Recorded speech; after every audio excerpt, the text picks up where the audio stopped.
2월 13일 화요일 곤비한 영혼의 기도란 제목으로 욥기 10장 1에서 22절의 말씀입니다. 사랑의 하나님 감사합니다. 오늘도 말씀 묵상의 시간을 주심에 감사합니다. 이 시간을 통하여서 하나님의 말씀이 들리고 복음이 들리기 원합니다. 구속사의 말씀이 깨달아질 수 있는 은혜를 주시옵소서. 오늘 주시는 이 말씀이 제게 주시는 하나님의 음성으로 들을 수 있도록 성령님 도와주시옵소서.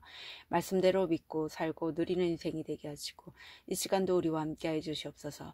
감사드리옵고 예수님의 거룩하신 이름으로 기도드립니다. 아멘. 본문의 말씀입니다. 내 영혼이 살기에 곤비하니 내 불평을 토로하고 내 마음이 괴로운 대로 말하리라. 내가 하나님께 아뢰오리니 나를 정죄하지 마시옵고 무슨 까닭으로 나와 더불어 변론하시는지 내게 알게 하옵소서.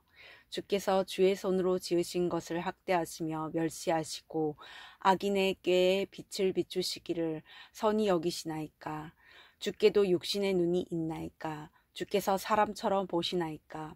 주의 날이 어찌 사람의 날과 같으며 주의 해가 어찌 인생의 해와 같기로 나의 허물을 찾으시며 나의 죄를 들추어 내시나이까. 주께서는 내가 악하지 않은 줄을 아시나이다. 주의 손에서 나를 벗어나게 할 자도 없나이다. 주의 손으로 나를 빚으셨으며 만드셨는데 이제 나를 멸하시나이다. 기억하옵소서. 주께서 내 몸 지으시기를 흙을 뭉치듯 하셨거늘 다시 나를 티끌로 돌려보내려 하시나이까. 주께서 나를 적과 같이 쏟으셨으며 엉긴 젖처럼 엉기게 하지 아니하셨나이까. 피부와 살을 내게 입히시며 뼈와 힘줄로 나를 엮으시고 생명과 은혜를 내게 주시고 나를 보살피심으로 내 영을 지키셨나이다. 그러한데 주께서 이것들을 마음에 품으셨나이다. 이 뜻이 주께 있는 줄을 내가 아나이다. 내가 범죄하면 주께서 나를 죄인으로 인정하시고 내 죄악을 사하지 아니하시나이다. 내가 악하면 화가 있을 것이며 내가 의로울지라도 머리를 들지 못하는 것은 내 속에 부끄러움이 가득하고 내 환난은 내 눈이 보기 때문이니이다. 내가 머리를 높이 들면 주께서 젊은 사자처럼 나를 사냥하시며 내게 주의 놀라움을 다시 나타내시나이다. 주께서 자주자주 증거하시는 자를 바꾸어 나를 치시며 나를 향하여 진노를 더하시니 군대가 번갈아서 치는 것 같으니이다. 주께서 나를 태에서 나오게 하셨음은 어찌함이니까. 그렇지 아니하셨더라면 내가 기운이 끊어져 아무 눈에도 보이지 아니하였을 것이라. 있어도 없을 것 같이 되어서 태에서 바로 무덤으로 옮겨졌으리이다. 내 날은 적지 아니하나이까. 그런지 그치시고 나를 버려두사 잠시나마 평안하게 하시되 내가 돌아오지 못할 땅 곧 어둡고 죽음의 그늘진 땅으로 가기 전에 그리하옵소서. 땅은 어두워서 흑암 같고 죽음의 그늘이 져서 아무 구별이 없고 광명도 흑암 같으니이다. 아멘. 도움말입니다. 곤비하다는 피곤하고 기운이 없어 지치다는 뜻입니다. 토로하다는 마음에 있는 것을 죄다 드러내어서 말하는 것을 말하고 10절에 엉긴 젖은 치즈를 말하는데 여기서는 태아가 형성되는 것을 비유적으로 표현한 말입니다. 15절에 머리를 들지 못하는은 머리를 든다는 것은 자랑, 교만, 기쁨을 상징합니다. 21절에 돌아오지 못할 땅은 죽은 사람이 거하는 음부를 가리킵니다. 본문 요약입니다. 친구들의 충고에 항변하던 욥은 이제 하나님을 향해 무슨 까닭으로 자신을 정죄하고 변론하시는지 묻습니다. 또한 하나님께 자신의 몸을 지으시고 생명과 은혜를 주시며 지켜주신 까닭이 자신을 대적하시기 위함이었다고 호소하며 진노를 그치고 평안을 주시길 간구합니다. 오늘의 중보기도입니다. 고난 중에 있는 주부와 직장인들이 교회 공동체에 자신의 삶을 잘 나누어 말씀으로 해석받게 하옵소서. 아멘. 본문의 설입니다.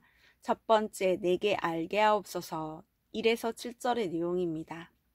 우리는 곤비할수록 공동체에서 내 고난과 마음을 나누고 힘을 얻어야 합니다. 그러나 부끄럽고 수치스럽다는 이유로 공동체를 멀리하는 사람이 많습니다. 그러면 왜 고난이 왔는지 무엇을 회개해야 할지 모른 채 영욕이 병들어 갑니다. 그래서 인생의 가장 가장 큰 축복은 최후라는 마음으로 나의 아픔을 들어주고 말씀으로 사건을 해석하고 기도해주는 공동체를 만나는 것입니다. 고난은 징계가 아닙니다. 목이 곱고 교만한 나를 어떻게 해서든지 거룩하게 하시려는 하나님의 사랑입니다. 적용 질문입니다. 고난이 올 때 하나님의 도우심과 공동체의 도움을 구하기보다 능력 있는 사람을 찾아다니지는 않습니까? 두 번째, 기억하옵소서 8에서 17절의 내용입니다. 욥은 자기 몸을 지으시고 생명과 은혜를 주시고 보살피고 지키신 분이 하나님이라고 합니다. 하지만 그는 곧이어 하나님이 자기를 지으시고 지켜주신 까닭이 자신을 멸하시기 위해서였다고 불평합니다. 우리도 고난 앞에서 하나님이 나를 잊어버리신 것처럼 느껴질 때가 있습니다. 그러나 하나님은 주무시지도 졸지도 않으시며 나를 지키고 기억하십니다. 그럼에도 우리를 연단하시는 것은 나의 죄악을 멸하시고 나를 거룩한 복음 증거자로 살게 하시기 위해서입니다. 내 생각으로 하나님을 오해하고 고난을 부끄러워하고 있진 않습니까? 그것이 목숨을 버리시면서까지 나를 구원하신 예수님을 부끄러워하는 것과 같음을 압니까? 세 번째, 잠시 평안하게 하옵소서 18절에서 22절의 내용입니다. 인간은 모두 악하고 음란하기에 조금만 평안해도 죄를 짓는데 발빠르게 나아갑니다. 또한 이 땅이 일시적이고 거짓된 평안을 구하며 하나님이 주시는 평안을 누리지 못합니다. 그래서 하나님은 우리를 거룩하신 그분의 형상으로 빚어가고자 고난을 허락하십니다. 비록 현재 눈에 보이는 상황이 흑암과 죽음의 그늘 같을지라도 우리는 하나님을 신뢰함으로 나를 향한 그분의 뜻을 깨닫기를 구해야 합니다. 수고와 근심뿐이 이 세상에서 내 날이 짧은 것에 감사드리는 것이 참 평안입니다. 적용 질문입니다. 더 이상 살고 싶지 않을 정도로 고통스러워 절망 가운데 있습니까? 그러나 내가 끝이라고 생각한 그곳에 예수님이 계심을 믿습니까? 오늘 기도하기는 언제나 제가 끝이라고 생각한 절망의 자리에 하나님이 계셨습니다. 왜 나만 평안이 없냐며 불평하고 거짓 평안을 구하던 그 자리에서 주님은 말없이 저를 지켜보고 계셨습니다. 그런 주님을 부끄러워하던 저를 용서해 주시고 이제는 사명 따라 참 평안을 누리며 살게 하옵소서. 아멘. 묵상 간증입니다. 하나님의 타깃팅이란 제목으로 최개선님의 말씀 적용글입니다. 당대 신앙인인 저는 행복을 꿈꾸며 불신결혼을 한 뒤 두 딸을 낳았습니다. 하지만 남편은 부재중으로 가정을 돌보지 않았고 저는 남편 대신 가족의 생기를 책임지고자 온몸을 바쳐 일했습니다. 그러다 간경화로 일을 그만두었습니다. 이후 2년간 수입이 없으니 생활비를 마련하고자 카드 7개로 돌려막기를 하다가 결국 개인 회생을 신청했습니다. 법에 무지했던 저는 개인 회생을 하기 위한 모든 일을 한 법무사에게 위임하고 5년간 매월 정해진 금액을 자동이체했습니다. 그런데 몇 년 후 개인 회생 폐지라는 날벼락 같은 결정문을 보게 되었습니다. 법원에 알아보니 37만 원이 미납돼 있었습니다.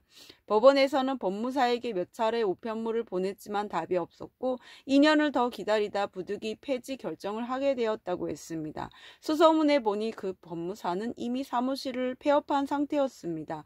저는 억울한 마음에 항고 신청을 했으나 기각되었습니다. 그래서 대법원에도 재항고 신청을 하고 여러 변호사에게 법적 도움을 받아보려고 했지만 별다른 방법이 없었습니다. 그제야 저는 불신결혼을 하고 행복을 쫓아 하나님보다 앞서 열심으로 달려온 제 모습이 보였습니다. 이후 공동체에 전적으로 무능하고 돈을 우상 삼은 저의 죄를 고백했습니다. 그리고 요처럼 저도 제 영혼의 곤비함과 개인 회생 폐지의 억울함을 중재자 되시는 주께 토로했습니다. 그러자 남편도 그동안 아내가 개인 회생으로 힘들어해도 외면했습니다. 폐지 사건은 지난날 제가 가정을 돌보지 않은 죄의 결과입니다. 라며 눈물로 회개했습니다. 이렇게 하나님은 물질 고난으로 저와 남편의 회개를 받아내셨습니다. 저는 여전히 신용 불량이라는 흑암과 죽음의 그늘 아래 있습니다. 하지만 이 고난으로 주께서 저를 거룩하게 담금질하시며 후에 고난의 이유를 온전히 알게 해주실 줄 믿습니다. 날마다 말씀의 인도함을 받는 가운데 신용 회복의 길도 열어주시길 소원합니다. 이분에 적용하기는 개인 회생 폐지가 나의 구원을 위해 하나님이 사랑으로 주신 사건임을 공동체에게 나누겠습니다. 개인 회생에 관해 궁금해하는 지체가 있다면 이야기를 잘 듣고 설명해 주겠습니다. 입니다.